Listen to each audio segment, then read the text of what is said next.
All right. Okay, so moving into step 3, preparing to teach each activity.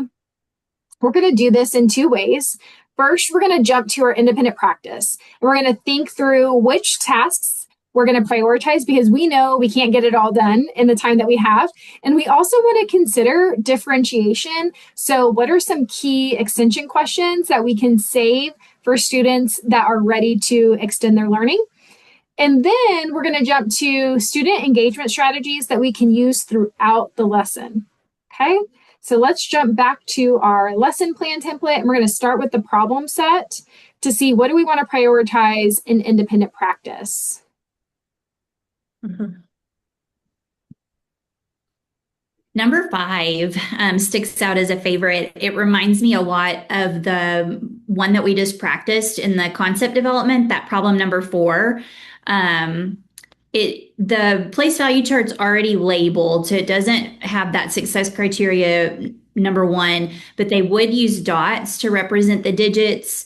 All 3, A, B, and C, do require regrouping. So bundling their group of 10 and moving it to a higher place value and then writing the number in standard form.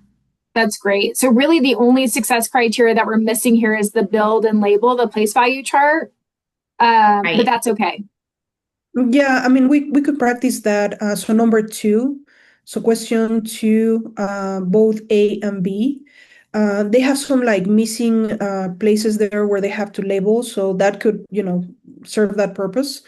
And then, so there are dots represented there. So they have to, based on that, they have to write the standard form.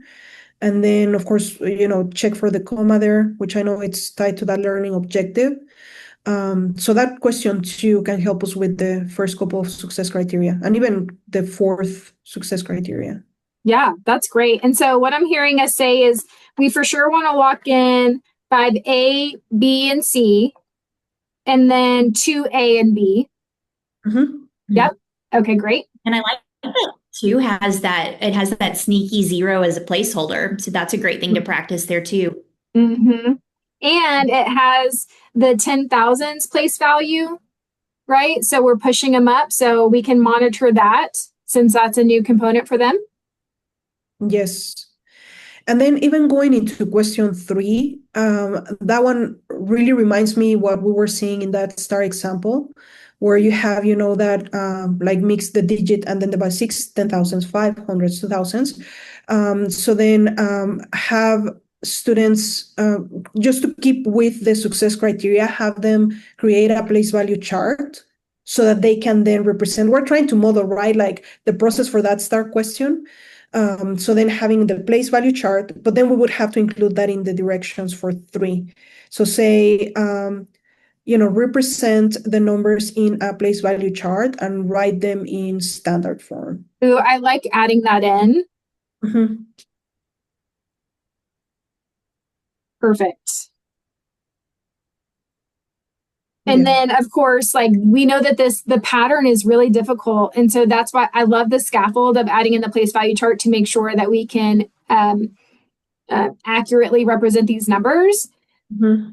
I also think it can be like for if students are ready for the challenge to not use a place value chart, that would be a good data piece to see, okay, how are they doing conceptually, right? In the abstract form of like writing the number without the place value chart for those that are ready. Yeah. Yeah. Especially because this is like new to them. We still want to keep like that expectation of the place value chart. Because you know how Sure. sometimes they want to jump like too quickly to I don't need this Sure. scaffold, and Yeah. it's shaky where It'll what be a they good, yeah, it's definitely needs to be a balance, right? yeah. Yeah. All right. What else are we seeing? I thought number 4 could be good for an extension opportunity, especially the last 2 examples. They require regrouping. And with regrouping, that last example gets all the way to that 100,000 place value. Yes. Okay, yeah, I love this for an extension piece. And I think that goes into what you were saying, Didi. It's kind of like, okay, let's see like some students as an extension, right? Maybe Mhm. ready to go about it conceptually, and Mhm. then maybe we can kind of test that. But I agree that this will be more of an extension. And on that, I was looking at number 6 as an extension as well. Mhm. Like this open-ended question here, and then the how many 10,000 discs are equal to 60,000 discs. I really think that adds complexity to their thinking that we haven't really introduced yet. But if they can get there, that's a great extension. So that might even be like an extension slash like work with another partner that's ready for this and talk through this. Like, how would you begin to answer this? What strategies would you use? Yes, and especially because it requires students to move away from representation. Because now I have 60,000, like discs. So that's something that probably students it goes more into that conceptual. Mm-hmm. So yeah, it matches that extension that we're talking about. Okay, great. I think we have a good plan for independent practice. So let's move into student engagement strategies within our lesson plan. And when we do this, let me get there because we know we said we wanted to focus on numbers 2 and 4 for Mhm. our modeling piece. So we know that the majority of questions 2 and 4 are this explicit teacher model where maybe we don't ask all the questions that the curriculum prompts us to ask. Instead, we say the question, but the person responding is us because we're doing this explicit model, right? But that being said, we know that we're going to have students mimic what we do using, I think it's like page 121. It's that blank place value chart that we have. So they're going to mimic our work as we go, and we're going to be checking on that. And we'll be doing our explicit model. But there are also places within these questions, question 2 and 4, that we want to do some student engagement strategies to keep them in the thinking work with us, right? So, what are some places that we can incorporate some strategies to keep engagement up? Mhm.